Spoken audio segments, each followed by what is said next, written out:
BMG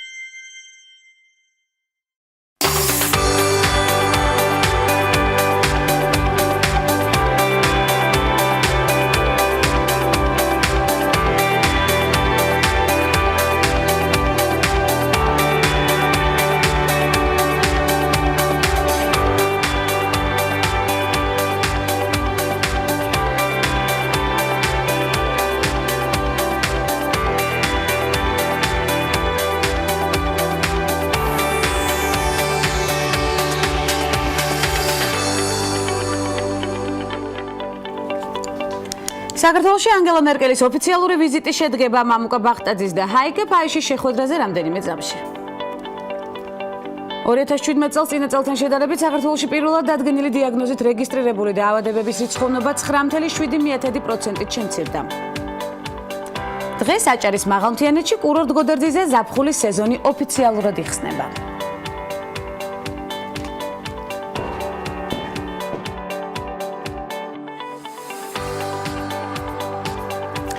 მორიგი ტექნოლოგიური სიახლით გავხსნათ ნარატივი, Google-მა iOS-ისა და Android-ის პლატფორმებზე Google Maps-ის განახლება გამოუშვა, შემდეგში, როდესაც Google-ის რუკაზე თქვენს მახლობლად არსებული რესტორნების დათვალიერებას გადაწყვეტ, რესტორნის სახელს ორჯერ დააჭერთ.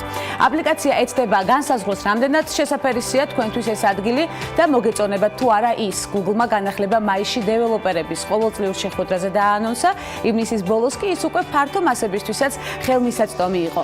განახლების მიზანია, რომ აპლიკაციის გამოყენება უფრო ადვილი გახადოს და არჩევანის გაკეთებაში დაგეხმაროთ კიდეც. Google Maps თქვენზე არსებულ ინფორმაციას გამოიყენებს, რათა შესაფერისი რესტორანი შეგირჩიოთ, თუ მან იცის, რომ თქვენ პიცა გიყვართ, ის თქვენს მახლობლად არსებულ პიცერიებს შემოგთავაზებთ. ის ასევე გაითვალისწინებს, ყოფილხართ თუ არა აქამდე მსგავს რესტორანში. მზრუნველი Google Maps-ი, ასე დავარქვათ, შეგვიძლია თამამად.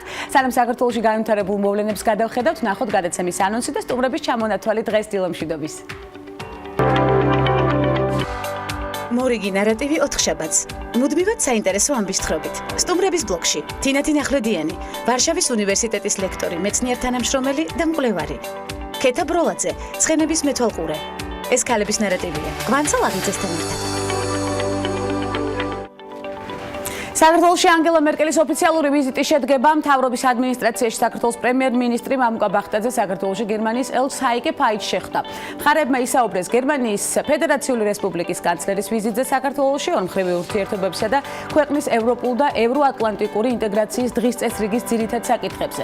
პრემიერმა აღნიშნა, რომ მთავრობა ორმხრივი ურთიერთობების განვითარებაში უმნიშვნელოვანეს მოვლენად აფასებს კანცლერ მერკელის ოფიციალურ ვიზიტს საქართველოში, რომელიც უახლოეს მომავალში იგეგმება. მამუკა ბახტაძემ ხაზი გაუსვა გერმანიის მნიშვნელოვან როლს ქვეყნის ინსტიტუციური განვითარების პროცესში. შეხვედრაზე ყურადღება გამახვილდა სავაჭრო ეკონომიკურ კავშირებზე და გერმანული ინვესტიციების ზრდაზე საქართველოში, ასევე განათლების მნიშვნელობაზე მდგრადი ეკონომიკური განვითარების უზრუნველყოფაში. საქართველოში დასაქმებული ექიმების რაოდენობა იზრდება. 2017 წლის მონაცემებით საქართველოში ფუნქციონირებდა 272 საავადმყოფო, 15000 საწოლთა ფონდით. საავადმყოფოში დაყოვნების მაჩვენებელმა შეადგინა დაახლოებით 5 დღე, ხოლო დატვირთვამ 180 დღე. ამბულატორიულ პოლიკლინიკური დაწესებულებების რაოდენობამ 2369 შეადგინა. აღნიშნულ დაწესებულებებში ექიმთან მიმართვების რიცხვი წლის განმავლობაში 11493-ს გაუტოლდა, რაც 12.1%-ით ნაკლებია 2016 წლის შესაბამის მაჩვენებელზე. 2017 წლის მონაცემებით საქართველოში დასაქმებულია 27000 ექიმი, რაც წინა წლის შესაბამის მაჩვენებელს 810 ერთეულით, ანუ 3%-ით აღემატება. საქსტატის მონაცემებით 2017 წელს 2016 წელთან შედარებით 2.4%-ით გაიზარდა დასაქმებული საშუალო სამედიცინო პერსონალის რიცხოვნობა და 17998 კაცი შეადგინა. 2017 წელს წინა წელთან შედარებით საქართველოში პირველად დადგენილი დიაგნოზით რეგისტრირებული დაავადებების რიცხოვნობა 9.7%-ით შემცირდა. ბოლო 10 წლიანი პერიოდის განმავლობაში აღნიშნული მაჩვენებელი მაქსიმალურ ნიშნულს 2015 წელს აღწევდა. 2016 წელთან შედარებით პირველად დადგენილი დიაგნოზით მოსახლეობის ავადობა შემცირდა დაავადებათა თითქმის ყველა სახის მიხედვით. გარდა რამდენიმე ჯგუფისა, სადაც აღნიშნული მაჩვენებლის ზრდა შეინიშნება, კერძოდ თვალისა და მისი დანამატების ავადმყოფების რაოდენობა გაიზარდა 34.7%-ით. თან დაყოლილი ანომალიების 14.7%-ით, ხოლო ძვალსახსართა სისტემის და შემაერთებელი ქსოვილების ავადმყოფობები გაზრდილია 4.8%-ით. ბაზარზე ახალი ქართული ზეთი ჰელიო გამოჩნდა, ბიზნეს სიახლეებს გადავხედოთ, რომელიც ცივი გამოწვევის მეთოდითაა დამზადებული და პრემიუმ სეგმენტზეა გათვლილი. როგორც კომპანია ჰელიოს დამფუძნებელმა ელენე თლაშიძემ BMG-ს განუცხადა, აღნიშნული პროექტი ორი მეგობრის სტარტაპი გახლავთ, მათ პარტნიორი მოიძიეს, რომელიც ზეთს კახეთში დასაფასოებელი სახით აწარმოებდა. პროდუქციის შეფუთვა და ბრენდირება უზრუნველყეს და ის საცალო ქსელშიც წარადგინეს. ზეთი ჰელიო ამჟამად გუდვილში და რამდენიმე სუპერმარკეტშია წარმოდგენილი, პროდუქციის შეტანაზე მოლაპარაკებებს აგროჰაბთანაც აწარმოებენ. პროდუქტი 250 გრამიანი მინის შეფუთვით იწარმოება და მისი გასაყიდი ფასი 12 ლარს შეადგენს. საწყის ეტაპზე შეზღუდული რაოდენობის სულ 1000 ბოთლის ზეთი დავამზადეთ, ნებისმიერი ცივი გამოხდის ზეთი მუქ ბოთლში შეფუთვას საჭიროებს, რადგან მზის სხივები მასზე უარყოფითად მოქმედებს. მუქი მინის ბოთლები საბერძნეთიდან შემოვიტანეთ, რადგან საქართველოში არ იწარმოება, განმარტავს ელენე თლაშიძე. სტარტაპერები საომავლო პროდუქციის ასორტიმენტის გაფართოებას და სხვა სახეობის ზეთების დამატებასაც გეგმავენ, რასაც ცხადია მივადევნებთ თვალყურს და აუცილებლად გავახვილებთ წარმატებაზე ყურადღებას. თბილისში ახალი ღვინის მაღაზია ბუტიკი Wine Me გაიხსნა სრულიად განსხვავებული კონცეფციით, როგორც სტარტაპის ავტორმა ელენე თლაშიძემ BMG-ს განუცხადა, მაღაზიაში მომხმარებლებს ღვინის ყიდვის გარდა უამრავ აქტივობას თავაზობენ, მათ შორის Art and Wine ღონისძიებას, რომელიც ღვინის დეგუსტაციასთან ერთად მომხმარებელს პარალელურად თავისი ემოციის ნახატზე გადატანაში დაეხმარება. მაღაზია ბუტიკში მხოლოდ მცირე მწარმოებლების ღვინოები იქნება თავმოყრილი, რომელსაც ყიდვამდე ამ მომხმარებელს აუცილებლად დააგემოვნებინებენ. ესეც ძალიან საინტერესო პროცესია ალბათ. გარდა ღვინოებისა, მომხმარებელს შეუძლია საჩუქრად სუვენირები და სხვადასხვა ქართული პროდუქტი შეიძინოს. ღვინის მაღაზია ბუტიკი Wine Me ვერაზე სიმონ ჯანიშიას და აკაკი ხორავას კვეთაზე მდებარეობს. ამომწურავი ინფორმაცია გვაქვს და სტარტაპერებს ცხადია წარმატებას უსურვებთ ქალების ნარატივის არეალიდან. ეკონომიკისა და მდგრადი განვითარების სამინისტროს მთის კურორტების განვითარების კომპანია აჭარის მაღალმთიანეთში კურორტ გოდერძიზე ზაფხულის სეზონს ოფიციალურად დღეს 1 აგვისტოს გახსნის. მთის კურორტების განვითარების კომპანიის ცნობით სამთო სათხილამურო კურორტი გოდერძი 2015 წლის 5 დეკემბერს გაიხსნა. გვახსოვს ეს პერიოდი. კურორტზე არის გონდოლას და ბაბლის ტიპის საბაგიროები. კურორტზე ამ ეტაპზე ფუნქციონირებს 7 საცხოვრებელი სასტუმროს ტიპის კოტეჯი, 1 სასტუმრო და ადმინისტრაციული შენობა. კურორტის განვითარება 2011 წლიდან დაიწყო, ნათქვამია კომპანიის ინფორმაციაში. და მორიგი საინტერესო სტუმრის გაცნობას და წარმატების გაზიარებას შეუდგებით რამდენიმე წამში დაგველოდეთ.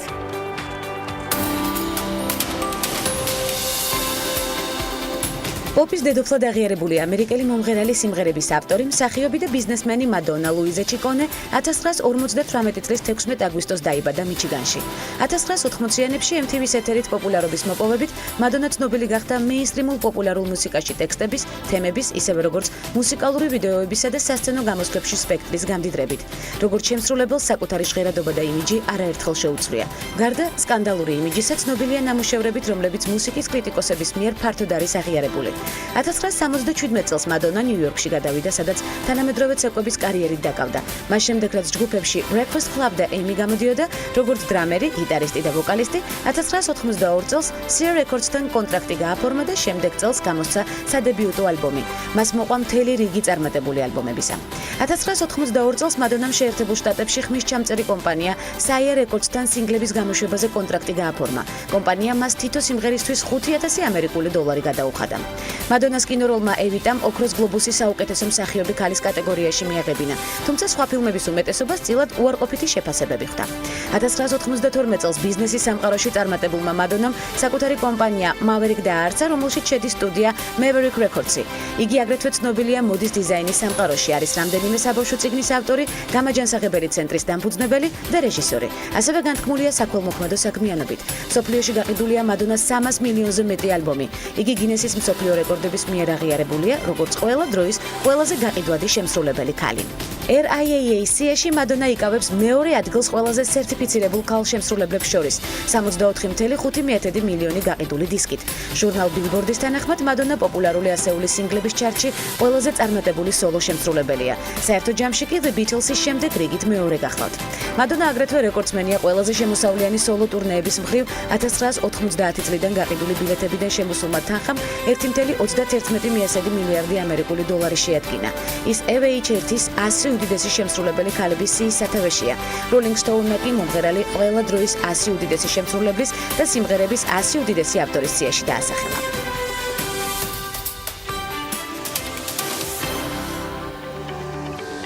საერთაშორისო წარმატება და მნიშვნელოვანი მაგალითები ქალების ნარატივის ხურჯინში ერთიანდება შედეგიან საკითხებზე, გამოწვევებზე და მნიშვნელოვან განვითარებაზე.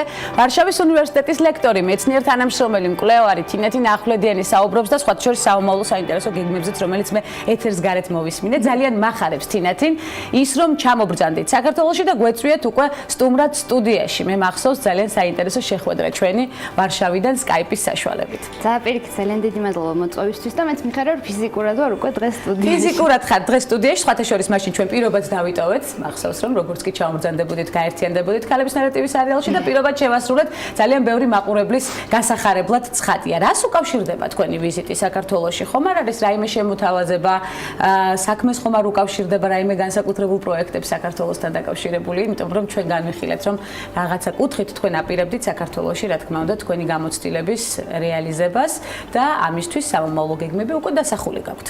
სამწუხაროდ ამ ეტაპზე არა, იმიტომ რომ საქართველოს საოცრებად ვაპირებ საქართველოს კვლევის გაკეთებას და საქართველოსთვის მუშაობას, საქართველოს საკითხებზე მუშაობას, მაგრამ ამ ეტაპზე არა, იმიტომ რომ ჩემი ლექციების კითხვა შემოიფარგლება ევროპული უნივერსიტეტებით, ვარშავის უნივერსიტეტში, წელს უკვე გადავდივარ ბელგიაში, ევროპის კოლეჯში ვიქნები პროფესორის ასისტენტი და კვლევებით მაქვს 3 წლიანი გრანტი, რომელიც გამოყოფილია პოლონეთის მეცნიერების ეროვნული ცენტრის მიერ, რომელიც არის 3 წლიანი და ამის დატოვება მიმდინარე ეტაპზე არ ხერხდება.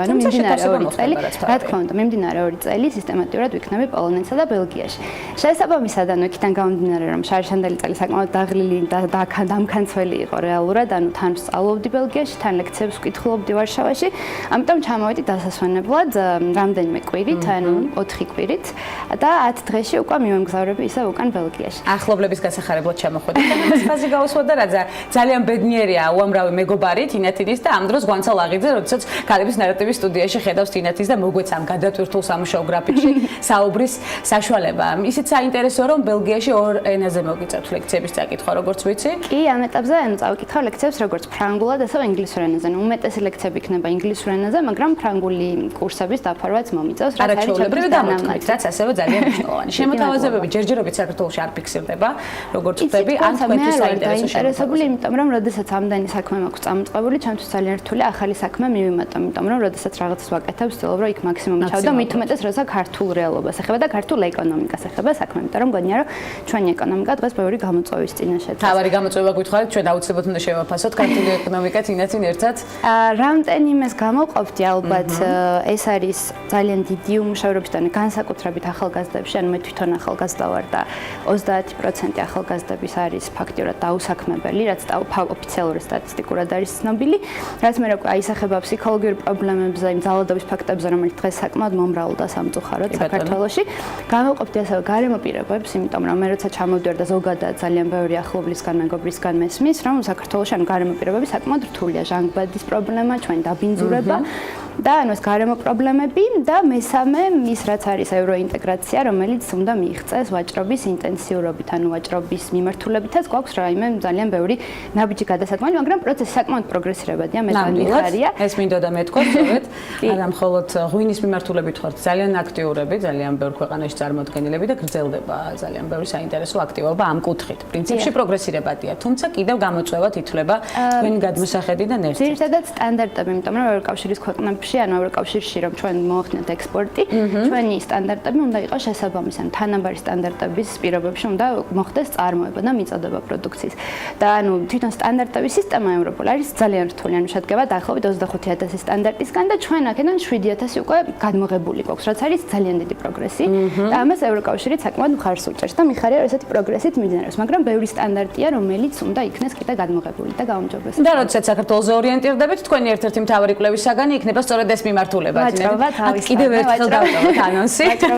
საერთაშორისო სავაჭრო პოლიტიკას კითხულობთ თქვენ ეს ამის ხაზი გაუსვათ და არაერთ კვლევას ხელმძღვანელობთ, როგორც უკვე თავად აღნიშნეთ. ძირითადად რას ეხება თქვენი კვლევები ამჟამად უკვე იქ ვარშავაში, სადაც ამით ხართ დაკავებული და კიდევ 3 წლიანი კონტრაქტი გაქვთ.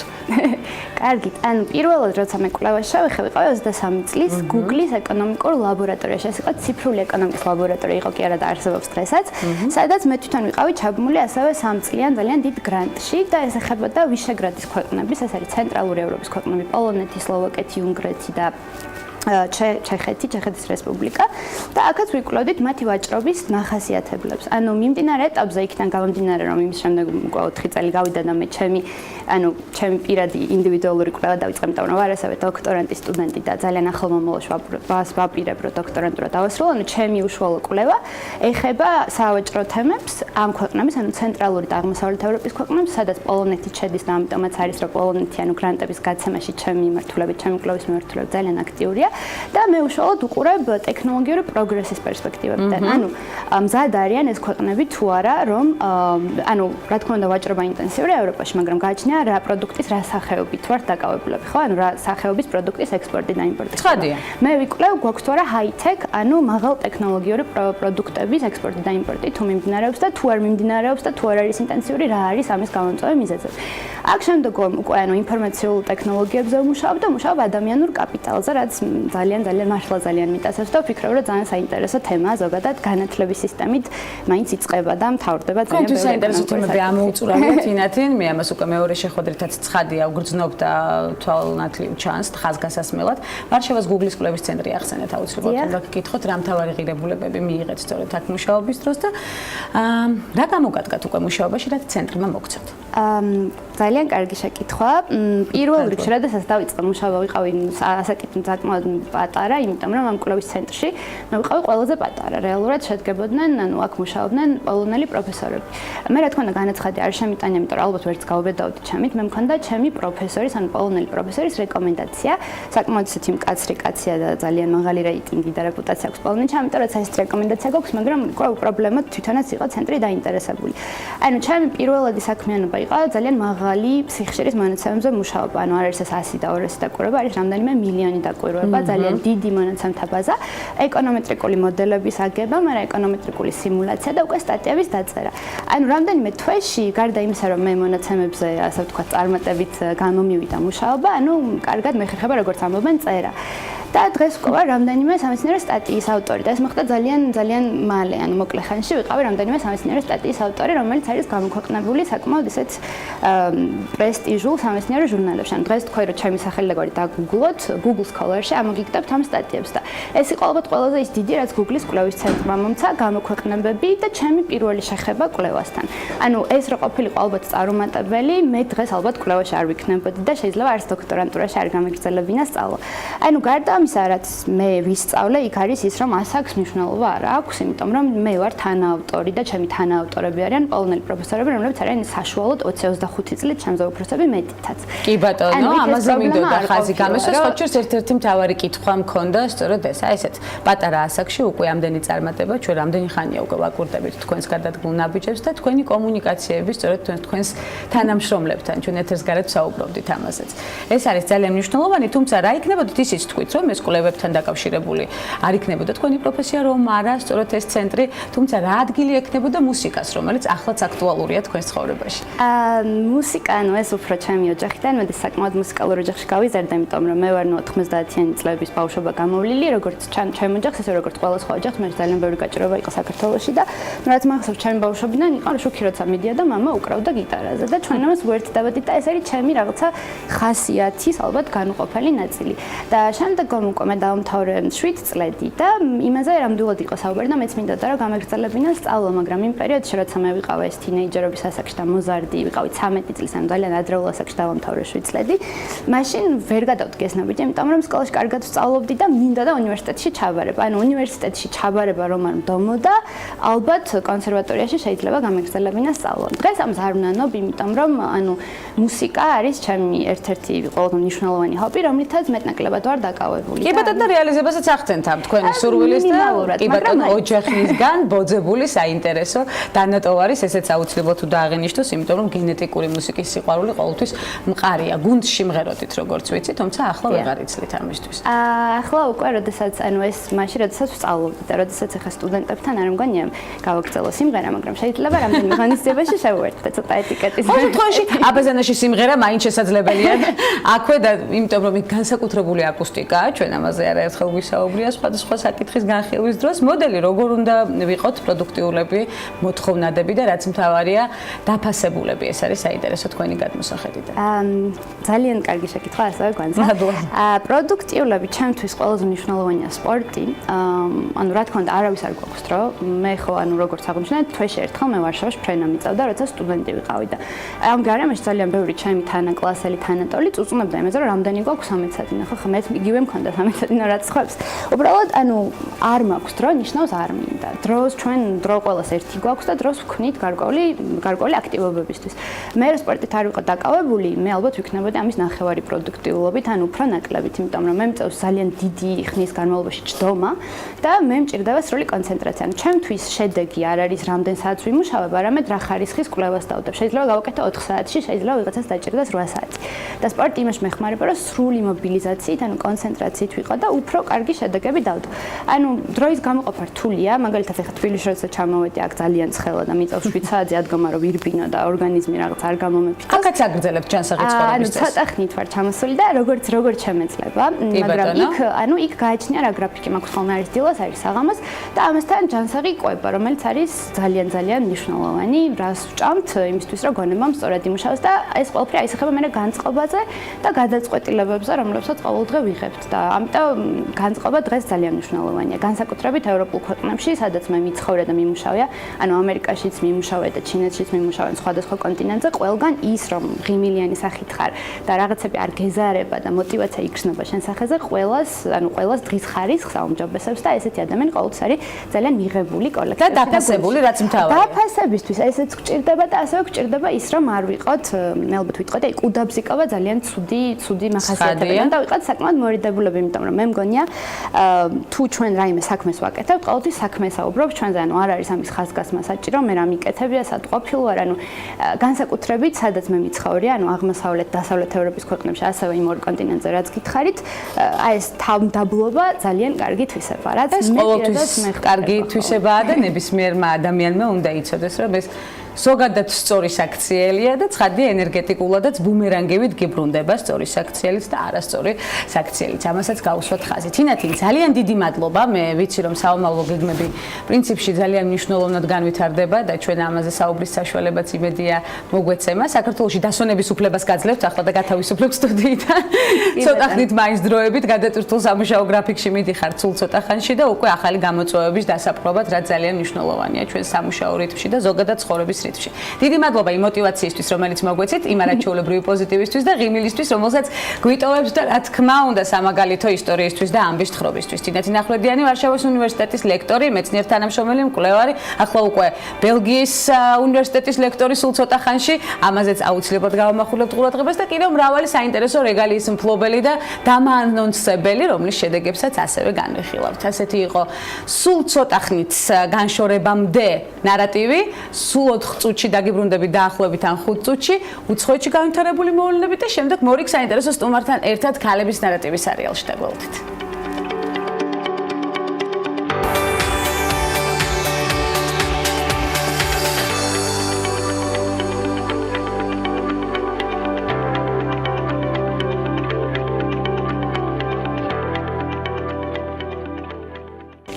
რეკლამის შემდეგ უცხოეთში განვითარებული მოვლენებით ბრუნდებით. ბიონსეს მოთხოვნით 126 წლიან ისტორიაში პირველად ვოგის ყდა შავკანიანი ფოტოგრაფი გადაიღებს. 23 წლის ფოტოგრაფი ტაილერ მიჩელი ვოგის სექტემბრის ყდის ნომერს გადაიღებს, რომლის ყდაზეც სწორედ ბიონსე იქნება. როგორც წესი, ჟურნალი მხოლოდ იმ ფოტოგრაფებთან მუშაობს, რომლებსაც ვოგისთვის რამდენიმე ფოტოსესია უკვე მოწყობილი აქვს, თუმცა რედაქტორმა ანა ვინტურმა მომღერლის თხოვნა დააკმაყოფილა და მიჩელი ვოგის ფოტოსესიის გადასაღებად მიიწვია. გარდა ამისა, ვინტურმა ბიონსეს სრული თავისუფლება მისცე ფოტოსესიისთვის, სტილსაც და ყდაზე გამოსატან ფოტოსაც თავად აარჩევს.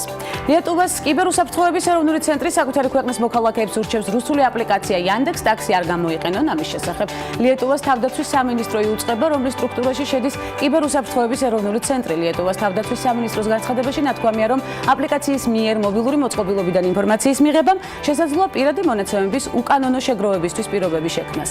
ლიეტუვას თავდაცვის სამინისტრო დაჟინებით სთხოვს განსაკუთრებით სახელმწიფო მოხელეებსა და თავდაცვის სამინისტროს შემადგენლობაში შემავალ მოხელეებს არ გამოიყენონ ეს აპლიკაცია. ინფორმაცია. Lietuvas კიბერუსაფრთხოების ეროვნულ ცენტრში მიიჩნევენ, რომ აპლიკაცია წვდომას ითხოვს დიდი ოდენობით კონფიდენციალურ ინფორმაციაზე, ხოლო შეგროვილი მონაცემები მოსკოვში მდებარე სერვერებზე ინახება. Uber-ი თვითმართვადი სატვირთო ავტომობილების პროექტს დახურავს. ჩვენ გვჯერა, რომ მთელი გუნდის მობილიზება და ფოკუსირება მხოლოდ თვითმართვად ავტომობილებზე საუკეთესო შედეგს მოგვიტანს მომავალში, განაცხადა Uber-ის ტექნოლოგიური ჯგუფის ხელმძღვანელმა ერიკ მეიჰოფერმა. ჯერჯერობით უცნობია, რამდენი ადამიანის გათავისუფლება მოუწევს კომპანიას, თუმცა გადაწყვეტილება მიღებულია და აუცილებლად აღსრულდება. შეგახსენებთ, რომ Uber-ი 2009 წელს შეიქმნა და მისი აპლიკაცია 633 ქალაქში ფუნქციონირებს.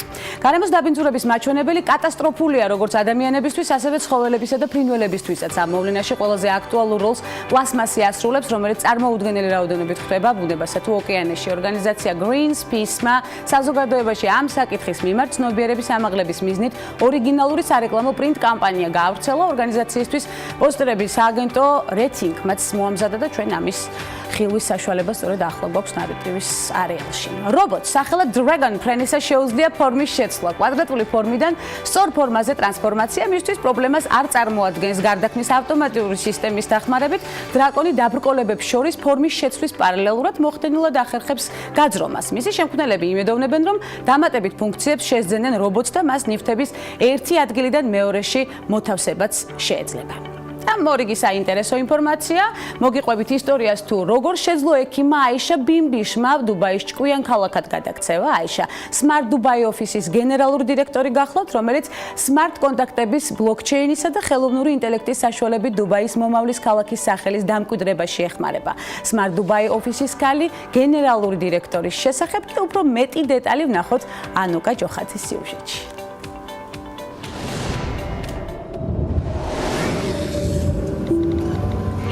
თითოეული ჩვენგანი ყოველდღიურად სხვადასხვა სახის მობილურ აპლიკაციას იყენებს, რომელიც წამებში უამრავი ინფორმაციის მიღების, გზის გაკვლევის, ერთმანეთში კომუნიკაციის და სხვა მომსახურების მიღების საშუალებას გვაძლევს. ჭკვიანი ქალაქის კონცეფციას საშუალებას იძლევა ჩვენ თვითონ ვიცხოვროთ ერთ დიდ აპლიკაციაში, სადაც ყველაფერი წინასწარაა მოწყობილი. ვიცით, სად არის საცობი, სად გულოდება თავისუფალი ადგილი პარკინგისთვის, რაც გარკვეული დროის დაზოგვაშიც გვეხმარება. ეს ყველაფერი მრავალი ჩვენგანისთვის შორეულ მომავალთან ასოცირდება. თუმცა რატომ უნდა ველოდოთ მომავალს, როცა მისი მონახულება ახლად შეგვიძლია. ამის საშუალებას Smart Dubai Office და მისი გენერალური დირექტორი აიშა ბინბიშრი გვაძლევენ, რომლებიც ყოველდღე არაბთა გაერთიანებული საემიროების მასშტაბური მეგაპოლისის დუბაის ამ მიმართულებით განვითარებაზე ზრუნავენ. ჯერ კიდევ 1999 წელს, როცა მთელ მსოფლიოში ინტერნეტ ქსელის გავრცელების ბუმი იყო, დუბაის მთავრობამ ელექტრონული მმართველობის სტრატეგია ირჩია და 2 წლის შემდეგ ონლაინ გადახდის პლატფორმად შექმნა. ძალიან ბევრი მსგავსი პროექტი ჩავარდნილა მსოფლიოში, თუმცა დუბაიში ელექტრონული მმართველობის პროექტმა გაამართლა. როგორც Smart Dubai Office-ის გენერალური დირექტორი ამბობს, პირველად სწორედ 1999 წელს დაინახეს ტექნოლოგიური პროგრესის პერსპექტივა და მას შემდეგ ერთი წუთითაც არ გადაუხვევიათ ამ გზიდან. დღეს დუბაის მთელი მმართველი ორგანო ციფრულ პლატფორმას იყენებს. ამასთან ყველანაირი მომსახურების მიღება ელექტრონულადაა შესაძლებელი.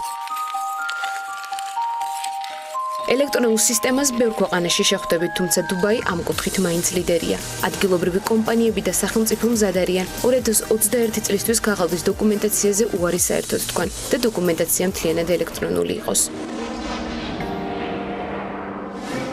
ჩვენი მიზანია მთელ ქალაქში ცხოვრება უფრო ეფექტური, მარტივი და უსაფრთხო იყოს, ამბობს აიშა ბინბიშრი და ფიქრობს, რომ მთავრობა ამას მარტო ვერ შეძლებს. შესაბამისად, ამ პროცესში მნიშვნელოვანი როლი კერძო სექტორსაც აქვს. სულ ცოტა ხნის წინ არაბთა გაერთიანებული საემიროების მმართველ გუნდში ქალების აქტივობა უბრალოდ წარმოუდგენელი იყო. თუმცა ამ ეტაპზე ქვეყანას 9 ქალი მინისტრი და მმართველ გუნდში 31 ქალი ჰყავს. აიშა ბინბიშრი ამტკიცებს, რომ მთავარია მსოფლიო ტექნოლოგიებთან სწორი მიდგომა აირჩიოს, არ ეშინოდეს მისი და უფრო თამამად გამოიყენოს მისი შესაძლებლობები.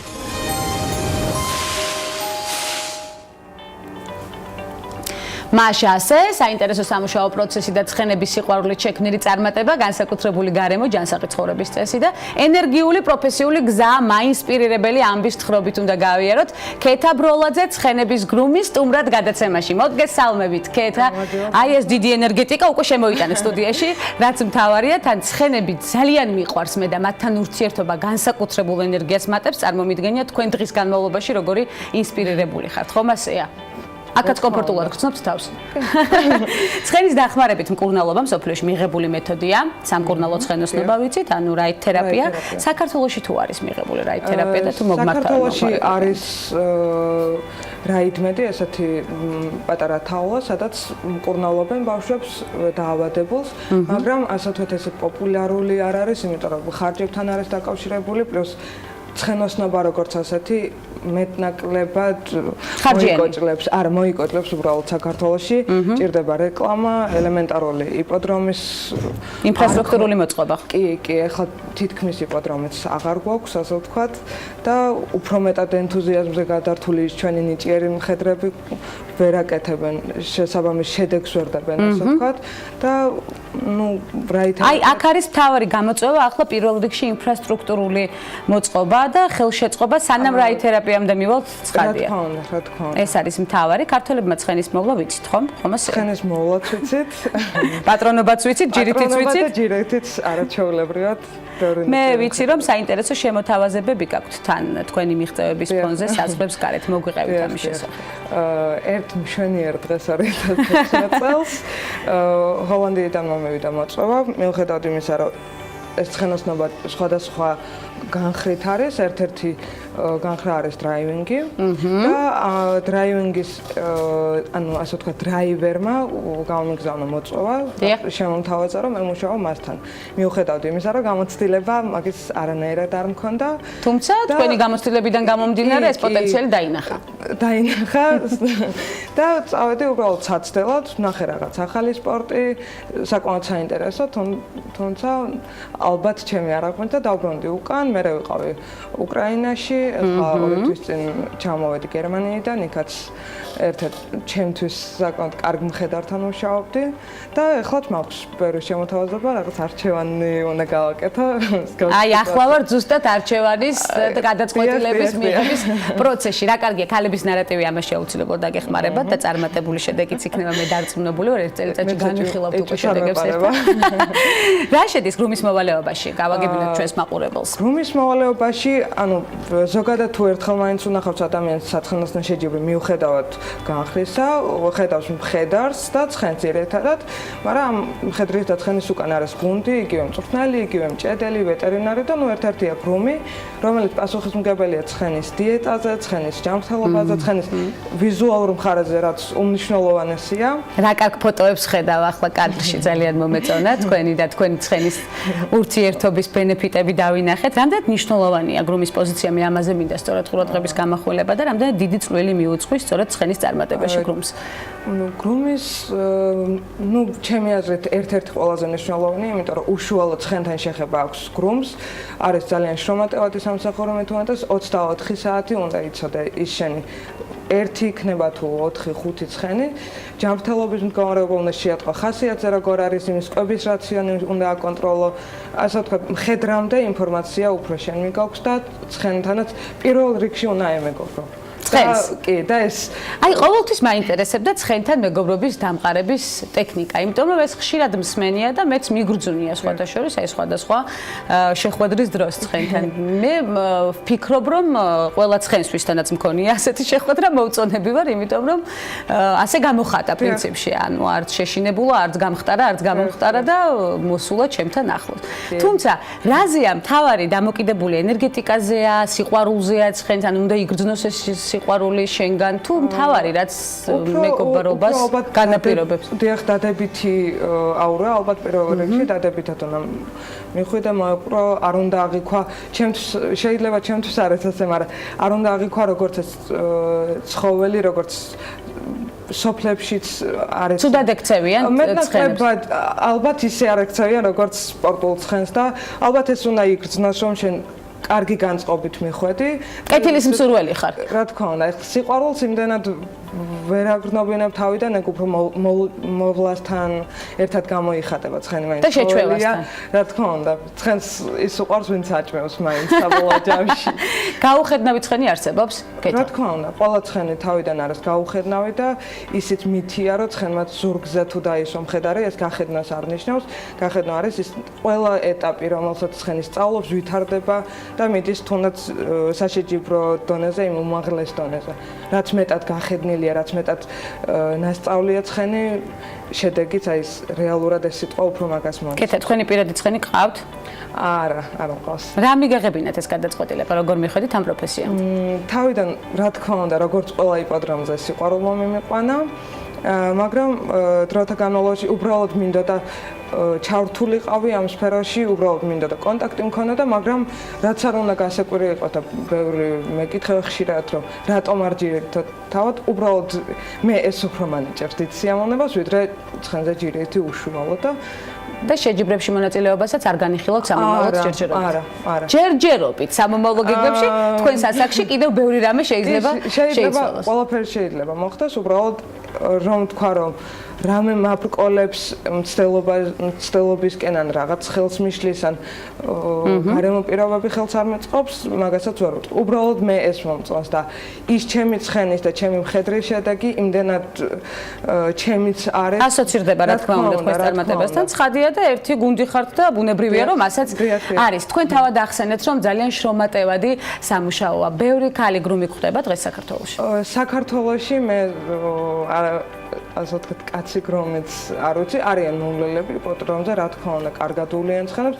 უბრალოდ როგორც ასეთი საშეჯიბრო გრომი, რომელიც მხედარ სისტემატიკურად დაყვება შეჯიბრზე, არ ყავს, ეგეც კიდევ ერთხელ რომ თქვა, იმის გამო რომ მხედრებს არ აქვთ იმის საშუალება შეჯიბრზე წავიდნენ, არ არის მატერიალურად ამის დაფინანსების საშუალება. ყავს ერთი მხედარი, რომელიც უკვე მესამედ გახდა მსოფლიო თასის პრიზიორი, მან დამაწყებინა ასევე ცხენებთან ურთიერთობა, მასაც დიდი წვლილი მიუძღვის ეს დღევანდელ პროფესიაში და წარმატებაში. საკმაოდ წარმატებული მხედარი, საკმაოდ ნიჭიერი, ბევრი ვნახე, მაინც შემიძლია ვთქვა, საქართველოს ფარგლებს გარეთ და საკმაოდ ნიჭიერი მხედარი, რომელიც უკვე მესამედ გახდა მსოფლიო თასის პრიზიორი, ესეთი რაღაც არ ყოფილა, მაგრამ ისევ და ისევ უსახსრობის გამო ვერ წავიდა. შესაბამისად, გრუმის აუცილებლობა არ ყოფილა. პრინციპში ეს ძალიან ბევრი გამოწვევა ჩამოთვალეთ თქვენ ახლა კეთა, რომელსაც კიდევ უნდა მიუბრუნდეთ, განვიხილოთ და შემდეგ შედეგზე ორიენტირდეთ. ნამდვილად ხელშეწყობი სფეროა და მით უმეტეს, როდესაც ასეთი წარმატებული მაგალითები გვყავს და შეიძლება რომ გვასახელონ მსოფლიო მასშტაბით. თქვენს მსოფლიო მასშტაბით გასვლას ველოდებით, როგორც დაანონსეთ სამომავლო გეგმებში და იმ საინტერესო და წარმატებულ შედეგებს, რომელიც თქვენთან ასოცირდება. უღრმესი მადლობა მობრძანებისთვის, мотиваციისთვის, ენერგეტიკისთვის, რომელიც დაგვიტოვოთ და ჯანსაღი ცხოვრების წესის გაზიარებისთვის. ასევე ბროლაძე ცხენების გრუმი სტუმრობდა გადაცემას ქალების ნარატივი, შევისწავლეთ პროფესიის მნიშვნელობა და საინტერესო გამოწვევებსაც შევეხეთ, რომელიც კიდევ იქნება განსახილველი საკითხი. ცხადია, ასეთი იყო დღევანდელი ნარატივი, ხვდებით ერთმანეთს ხვალ ზუსტად 11 საათზე. მე იზღა დამჩენია საინტერესო, მნიშვნელოვანი და მომგებიანი დღე გისურვებთ.